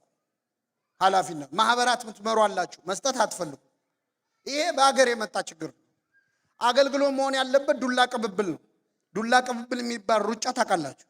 ሯጩ ሮጦ ዱላውን ለቀጣዩ ሯጭ ምን ይለዋል? ሯጩ ተቀብሎ ምን ይላል? ይሮጣል። እኛ ሀገር ግን እንደዚህ የሚባል ነገር የለም። አንደኛ የመጀመሪያው ሯጭ ልቡ እስኪፈርስ ይሮጣታል እንጂ ዱላውን ለዛ ሰውዬ ምን አይልም፣ አባሮ ነው የሚቀማው አይደል? ልክ ዱላውን ተቀብሎ ደግሞ እንደው አባሮም ቢሆን ዱላውን ሲቀበል ምንድነው ማድረግ ያለበት? አይሮጥ። መጀመሪያ በዛ ዱላ ያን ሰውዬ እግሩን ሳይሰብር ማለት ስራ መስራት አንችል። የቆዩት ያሁኑን ሲያሳድዱ፣ ያሁኖቹ የበፊቱን ሲያናንቁ ብዙ አገልግሎት ወደ ኋላ ቀርቷል። ሌላው አገልግሎት በገንዘብ አይለካም። እየጨረስኩ ነው፣ አይዟችሁ። ደከማችሁ? አገልግሎት በምን አይለካም? እስቲ ከኔ ጋር በሉ እህቶች ብቻ። ገንዘብ ለአገልግሎት፣ አገልግሎት ለገንዘብ ይለያያል አይለያይ? ገንዘብ ለምን? አገልግሎት የትኛው ነው ትክክል? ገንዘብ ለአገልግሎት ያስፈልጋል አያስፈልግም? አሁን ይህን አዳራሽ የተከራየ ነው በምንድን ነው? ገንዘቡ ለምን ዋለ? አገልግሎቱ ለገንዘብ ከዋለ ግን በጣም አደገኛ ነው። ሰባኪው የሚሰብከው ህዝቡ ደስ ብሎት እንዲሰጥ ከሆነ እኔ አንዳንዴ ካፋችን የሚያመልጥ አነጋገር አለ። ደስ ካለው ይሰጣል። እንዲድን ነው የምንሰብከው እንጂ እንዲሰጥ አይደለም። የሚሰጥ ቢሆን ሚኖር በደስታ ምን ይበል ወዶ ይስጥ እንጂ ሞቲቬት ተደርጎ መስጠት የለበትም። አንዳንድ ሞቲቬሽናል ስፒከሮች ታውቃላችሁ? እኔ አገራችን ውስጥ አሁን ተጀምሯል ሞቲቬሽናል ስፒከር እና አንዱ ሰውዬ በጣም አንድ ሞቲቬሽናል ስፒከር ሲያወራ ሰማና ደስ አለው። በቃ ከዛሬ ጀምሮ አለ ሚስቱን ቤት ገብቶ ልጆቼን እኔ ነኝ ገላቸውን ማጥባቸዋል። በቃ አንቺ አታጥቢም። ስለ አስተዳደግን የተማሩ ከዛሬ ጀምሮ እኔ ነው ማጥባቸዋል። እሺ አለችው። አንድ ሳምንት አጠባቸው። 4 ልጆች ነው ያሉት። አንድ ሳምንት አጠበና ሰኞ ሲደርስ ስራ ገብቶ ደክሞት ትደውላለች ሚስትየው። ይዘጋዋል። ትደውላለች፣ ይዘጋዋል። ከዛ መጨረሻ 3ኛ ስትደውል አነሳን። ምንድን ነው አለ። አረ ልጆቹን እጠባቸው፣ ዘፍዝፈሽ ጠብቂኝ አለ። እኔ ስመጣ ምን እላችኋል? በቃ አሁን እኔ ወላችሁ በጣም ሞቲቬት አድርገናችሁ አንዳንዴ ዘፍዝፈ ጠብቀን ትሉናላችሁ። የሆነ ሰዓት እንደዛ አይደለም። ደስ ብሎት ይስጥ ማለት ብሰጥ አገኛለሁ ብሎ ይስጥ ማለት ነው አይደል? ብሰጥ ባረካለሁ ብሎ ገብቶት ማለት ነው። እንዴ ቤተ ክርስቲያን እንዴት እኔን ትለምናለች እኔ ልለምናት እንጂ ብሎ የሰጠን ነው ገብቶታል ማለት ነው አይደል? አገልግሎት ለገንዘብ መዋል የለበትም። ገንዘብ ግን ለአገልግሎት ያስፈልጋል። አገልግሎት በገንዘብ አይለካም ማለት በህንፃ አይለካም፣ በንብረት አይለካም። አንድ ደብር ተሳካለት የሚባለው አንድ የደብር አስተዳዳሪ ጥሩ አስተዳዳሪ ነው የሚባለው ባስገባው ገንዘብ ሳይሆን ንስሐ ባስገባው ምዕመን ቁጥር ነው፣ በቆረበው ሰው ቁጥር ነው። ነፍሳትን የሚሰበስብ በሉ እስኪ እርሱ ጠቢብ ነው። ምን የሚሰበስብ ነፍሳት። እኔ በጣም ለገቢ እንደው በተለይ ግንባታ ላይ በጣም እናተኩራለን። ውጭ ሀገር እንኳን ያው ግዢ ነው የሚታየው፣ ግን ግንባታ ላይ በጣም ማተኮር ምን እንደሚጎዳ እነዚህን አብያተ ክርስቲያናት ላሳያችሁ። አውሮፓ ውስጥ ያሉ ድንቅ አብያተ ክርስቲያናት ናቸው። በጣም በሚያምር የስነ ህንፃ ውበት የተሰሩ ድንቅ አብያተ ክርስቲያናት ናቸው። ውስጣቸውን ደግሞ ገብተን እንጎበኘዋል። ይሄኛው ፐብሊክ ላይብረሪ ሆኗል። እንደውም የሆነ ጻድቅ እፍ ሳይልበት አይቀርም፣ ላይብረሪ ነው የሆነው። ይሄ ሆቴል ነው። ጥሩ ሬስቶራንት ሆኗል። መኝታ ቤት ሁሉ አለው። ቤተ ክርስቲያን፣ ይሄ ደግሞ ናይት ክለብ ሆኗል። ይሄ ዳንስ ማስተማሪያ ቤተ ክርስቲያን የነበረ። እኔ ራሴ አንዴ ቀና በሉና ስሙኝ፣ ዴንማርክ የሚባል ሀገር ሄጄ ከአንድ አባት እዛ ያሉ ጋር ለአገልግሎት እኛ ጉባኤ ከማድረጋችን በፊት ጠዋት ላይ ስንመጣ የቢራ ጠርሙሶች ነበሩ ቤተ መቅደስ ውስጥ። ሰብስበን አጽድተን ነው ጉባኤ ያደረገው። ይሄ ጫማ ሞሎ ነው። ትናንት ቤተ ክርስቲያን የሆነ ማለት ነው። ያልተሰራ ሰው የተሰራ ቤተ ክርስቲያን ያፈርሳል። የተሰራ ሰው ደግሞ ያልተሰራ ቤተ ክርስቲያን ምን ይላል? ይሰራል።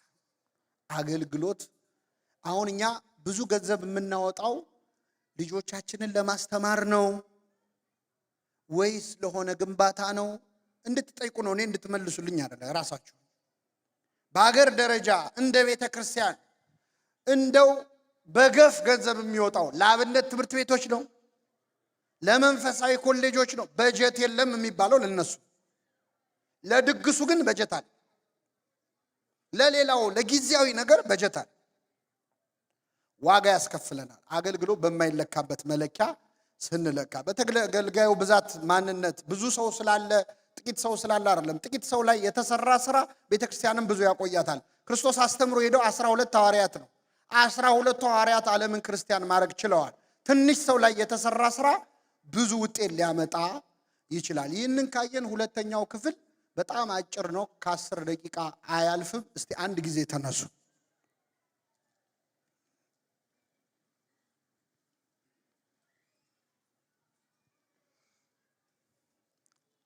ያው ባላችሁበት መንቀሳቀስ ይቻላል። ሌላ ሰው ሳትነኩ ማለት ነው። እሺ፣ አረፍ በሉ። ይህንን ካነሳን አገልግሎት ላይ ማነቆ የሆኑብንን 3 ነገሮች ነግሬያችሁ፣ መቼስ ሰው ከጎረቤቱ ይማራል፣ ከሌሎች አብያተ ክርስቲያናት ልምድ ምን እንማራለን የሚለውን ነግሬያችሁ አበቃለሁ። እግዚአብሔር ከሁላችን ጋር ይሁን። አገልግሎት ስናገለግል ፈተና አለው። መጽሐፍ ቅዱስ ላይ ባሪያዬን ኢዮብ አየኸው የሚል ቃል አለ አይደል? አዎ፣ ልክ ባሪያዬን ኢዮብ አየኸው ሲባል ችግር ይመጣል። መንፈሳዊ አገልግሎት ላይ ምንም ፈተና ላይ ገጥመን አይችልም። ምናልባት እዚህ መሃል የቤተ ክርስቲያን አገልግሎት ላይ የቆያችሁ ሰዎች አላችሁ። ደግሞ እንደው ትንሽ ጊዜ ያገለገለ ምንም ያላገለገለ ሰው ሊኖር ይችላል። ትንሽ ስታገለግል ፈተናው ትንሽ ነው። እየጨመርክ ስትመጣ ፈተናው ምን ይላል? ይጨምራል። እስካሁን ባገለገላችሁት አገልግሎት ምንም ፈተና ካልገጠማችሁ ሰይጣን ንቋቸዋል ማለት ነው። እነዚህ ሰዎች ምንም አያመጡም ብሏል ማለት ነው። ሰይጣን ፈተናውን ምን እያለው ነው የሚመጣው? እየጨመረው። አገልግሎቱ ሲጨምር ፈተናው ይጨምራል። ከየት ነው ፈተናው የሚመጣው? ከውስጥም ከውጭ። ውስጣችንም ይፈተናል፣ ከውጭም እንፈተናል።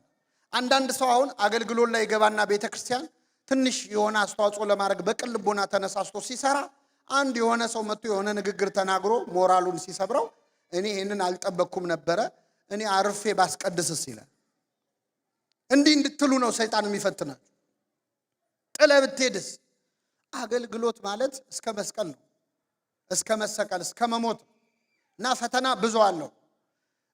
ውስጣዊ ፈተናዎቹን ልንገራቸው። የመጀመሪያ ከንቱ ውዳሴ ነው። እንደዚህ ትልቅ ነገርም ስትሰሩ፣ ሌላም የሆነ ነገር ስታሳኩ፣ ወይ ህንፃ ቤተክርስቲያን አዲስ ስትገዙ፣ ወይ የሆነ አይነት አቺቭመንት ሲመጣ ፈተናው ከንቱ ውዳሴ ነው። ከንቱ ውዳሴ በሰሚው ልብ ውስጥ ነው ይላሉ አባቶቻችን። ሰው እስኪያመሰግንንም አንጠብቅም፣ እንታባያለን እና ውስጣችን እንዲያርግ ያለው የማለት ስሜት ይፈታተናል።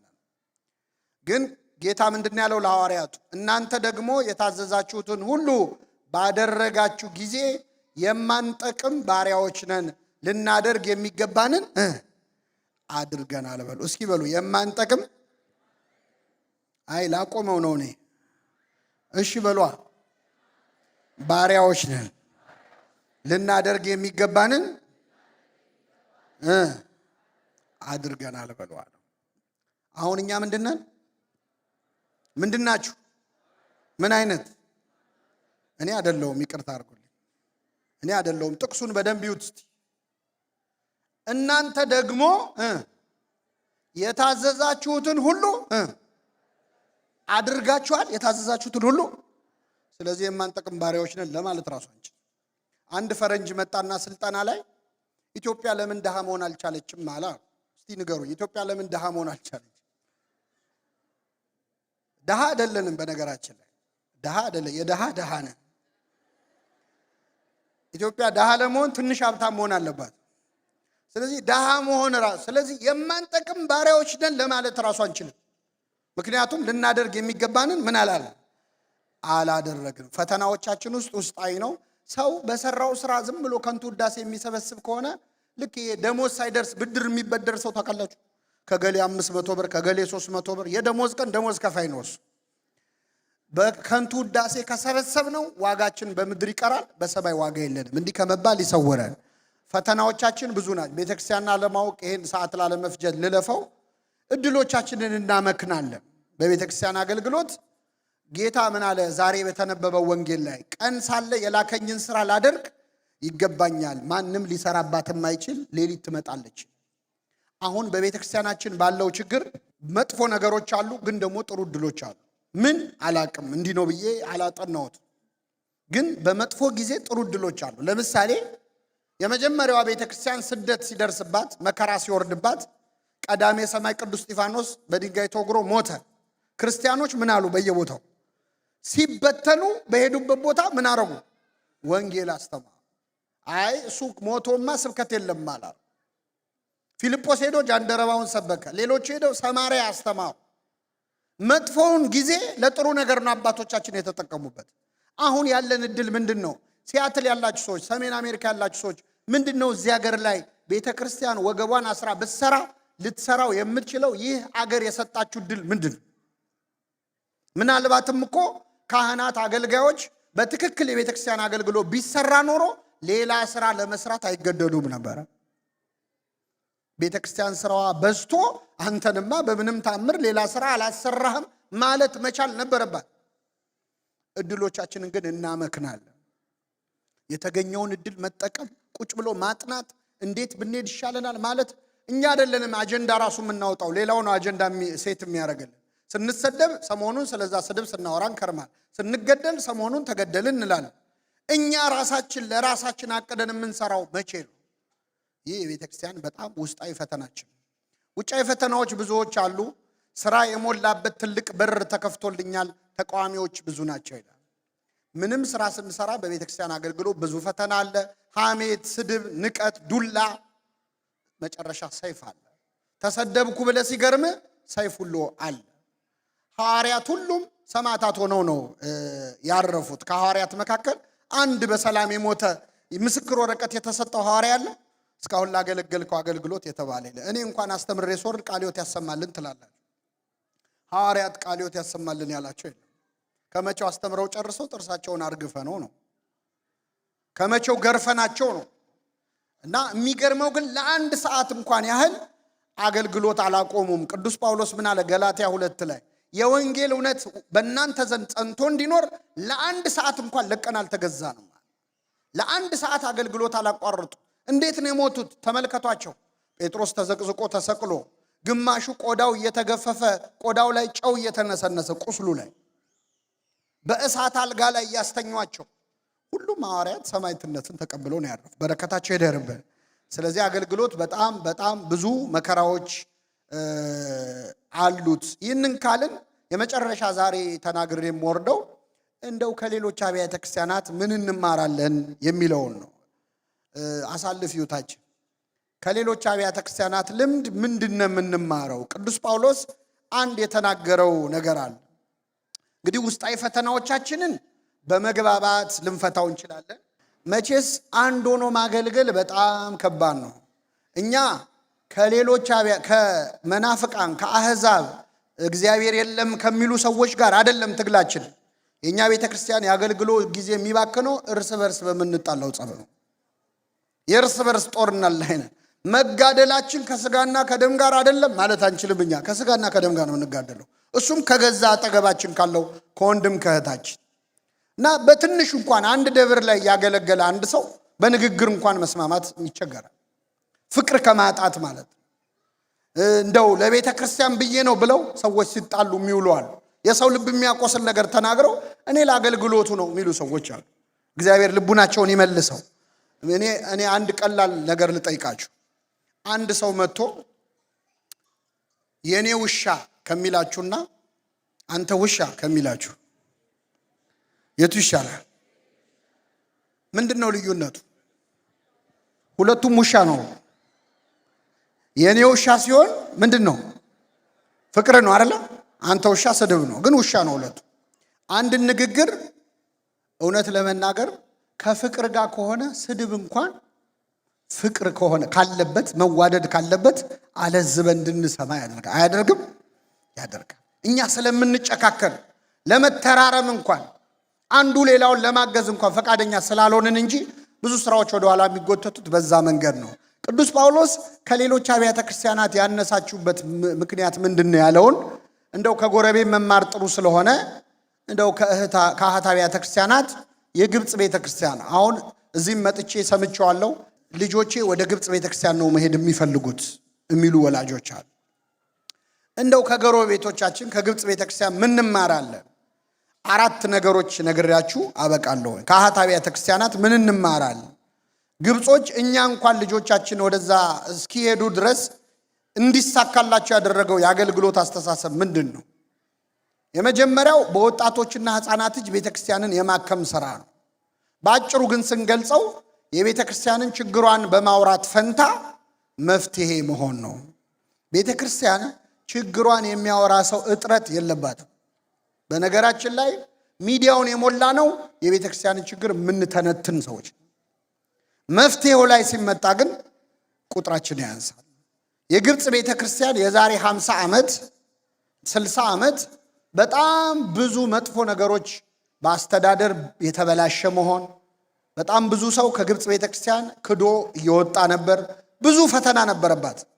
ይህን ፈተና እንዴት ተወጣችሁ? እዚህ ላይ ስዕሉን የምታዩት ቅዱስ ሐቢብ ጊዮርጊስ የሚባል አባት ምንድነው የሰራው ስራ? ብፁዕ ቅዱስ አቡነ ሽኖዳ እንደዚህ ሲሉ ተርከውታል። በዚያን ጊዜ የነበረው አገልግሎት ብዛት ያለባቸው ችግሮች ነበሩበት። ሰባኪያንና የተማሩ ካህናት አልነበሩ። በመሆኑም በቤተ ክርስቲያን ድካም ሌሎች የሃይማኖት ድርጅቶች ያድጉ ነበር አሉ። በማን ድካም? እውነት ለመናገር አሁን መናፍቃን የሚበዙት በእኛ ድካም እንጂ በእነሱ ጥንካሬ አይደለም። በዚህ ጊዜ መለያየትና ውስጣዊ ጠብ ተስፋፋ ቤተክርስቲያን ውስጥ። ጥቂት ሰዎች ስድብን፣ ነቀፌታን፣ ማጎሳቆልን በይፋ ይጠቀሙ ነበር። ለቤተክርስቲያን ብለው የሚሳደቡ ሰዎች ነበሩ። እኛ በዘመናችን እንደምናደርገው ማለት ለቤተክርስቲያን ብዬ ልሳደብ ይችላል። ማንን? ጳጳሳቱን ሊሆን ይችላል፣ አገልጋዩን ሊሆን ይችላል፣ ምዕመኑን ሊሆን ይችላል። ነበሩ ግብፅ ውስጥ እንደዚህ አይነት ሰዎች። ጥቂት ሰዎች ስድብን፣ ነቀፌታን ሲጠቀሙ አሉ። ሌሎች ደግሞ በፍርድ ቤት ለሕግ ጉዳዮች ከፍተኛ ገንዘብ በማባከን ቤተክርስቲያንን ይዋጓት ነበር። ይሄ መቼስ ውጭ ሀገር ላላችሁ ሰዎች አዲስ ነገር አይደለም። አብያተ ክርስቲያናት ተካሰው ፍርድ ቤት ስንት ገንዘብ አፍሰዋል። እንደማንዋደድ ሲያውቁ ደግሞ ጠበቆቹ አድቫንቴጅ ይወስዳሉ። ነገሩን እያጋጋሉ ረጅም ዓመት ያደርጉታል፣ እነሱም ይኖሩበታል። ይቅርታ ጠበቆች እዚህ ካላችሁ፣ ግን እውነታው ይሄ ነው። በተለይ ባዕድ ከሆኑ ቤተክርስቲያንን የማይወዷት ወይም ሃይማኖቱን የማይከተሉ ከሆኑ የኛን ጸብ ይጠቀማሉ። ትልቁ ውርደት ግን ክርስቲያኖች ተካሰው መጡ የሚለው። ብፁዕ አቡነ ጎርጎርዮስ አንድ ልጅ ሰርቆ ተያዘና ለፖሊስ እንስጠው ወይ ሲሏቸው ኦርቶዶክሶች ተካሰው መጡ ይሉናል ብለዋል ይባላል። ስለዚህ ምንም አልተጠቀመችም ቤተክርስቲያን ከስድብ፣ ከትችት፣ ከማጎሳቆል፣ ከፍርድ ቤት፣ ከለቅሶ ምንም አልተጠቀመችም አሉ አቡነ ሽኖዳ። ታዲያ ለውጥ እንዴት ሊመጣ ቻለ?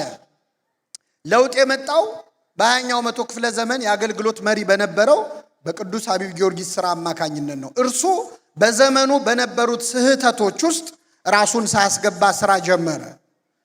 2 የመሰረት ድንጋዮችን ጣለ፣ ለሰንበት ትምህርት ቤትና ለመንፈሳዊ ኮሌጅ። መንፈሳዊ ኮሌጅ የቤተሰቡን ቤት ለኮሌጅ አውርሶ ኮሌጅ አደረገው። ሰንበት ትምህርት ቤት አቋቋመ። ከዚህ በኋላ በርካታ በየአብያተ ክርስቲያናቱ፣ በየሰንበት ትምህርት ቤቱ፣ በየመንደሩ መስበክ የጀመሩ አገልጋዮች መታየት ጀመሩ። እርሱም ሕዝብ ፈቃድህን በመፈጸም በበረከት እልፍ አእላፋት ይሁኑ እያለ ይዘምር ነበር። እርሱ በጉድለቶች ላይ ነቀፌታን አልሰነዘረም። ቤተ ክርስቲያን የሚጎድሏትን ነገሮች ለማቅረብ ስራ ሰራ እንጂ። ቤተ ክርስቲያን ሰባኪያን ይጎድሏን ነበረ። አብዛኞቹ ካህናት የቅዳሴና የሥርዓት መጻሕፍት ብቻ የሚያነቡ ስለነበሩ የመስበክ ችሎታ አልነበራቸውም። ሐቢብ ጊዮርጊስ ግን ይህንን ዓለም በቤተ ክርስቲያን እንባ አልሞላውም። ይህንን ዓለም በሉስኪ በቤተ ክርስቲያን እንባ ወተን ብናላዝን መሳቂያ ነው እንጂ የምንሆነው ማንም አያዝንም። ዓለምን በቤተ ክርስቲያን እንባ አልሞላውም። መስራት የሚችለውን ነው የሰራው ማለት ነው። እና እስከ 84 ቅርንጫፎች እስኪቋቋም ድረስ ሰንበት ትምህርት ቤቶችን፣ ማህበራትን ማቋቋም ችሏል ማለት ነው ሐቢብ ጊዮርጊስ።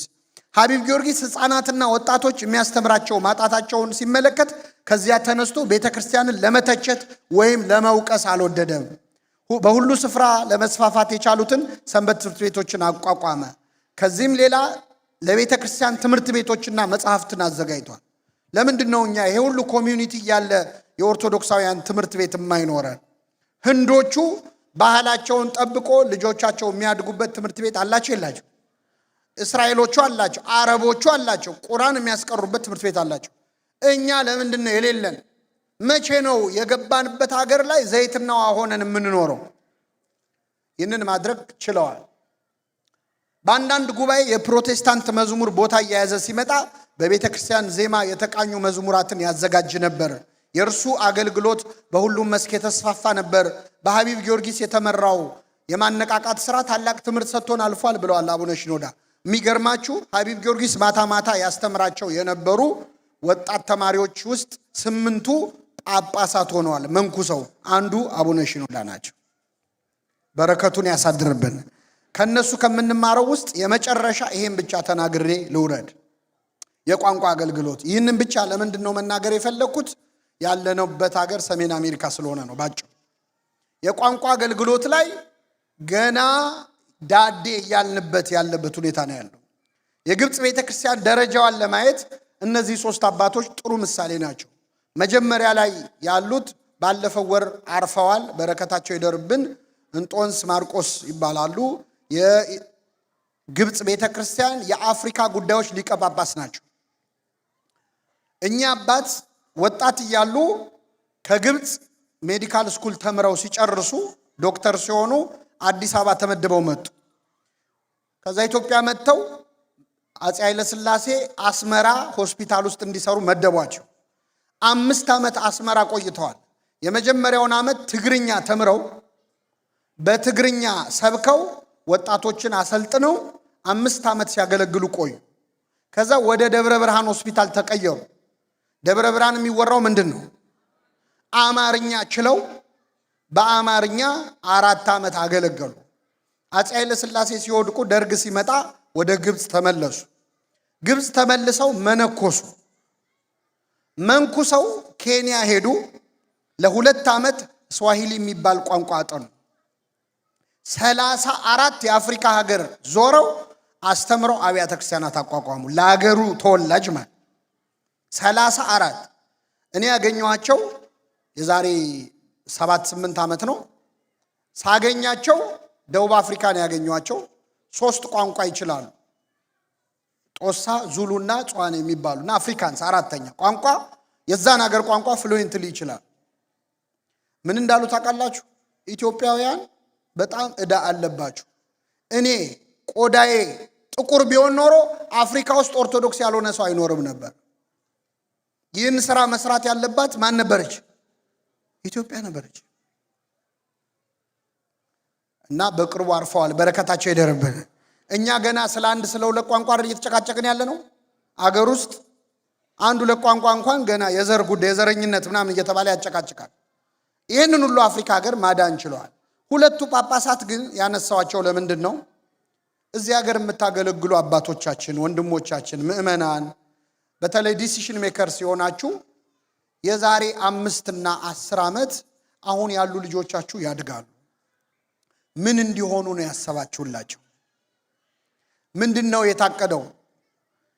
አሁን ከኛ በላይ እንግሊዘኛ እንደ ሀገሬው ተወላጅ መናገር የሚችሉ ልጆች አሉን። የቋንቋ አገልግሎት ቅድም ወንድማችን እንዴት ወርቅ አድርጎ እንዳስተማረ አይታችኋል።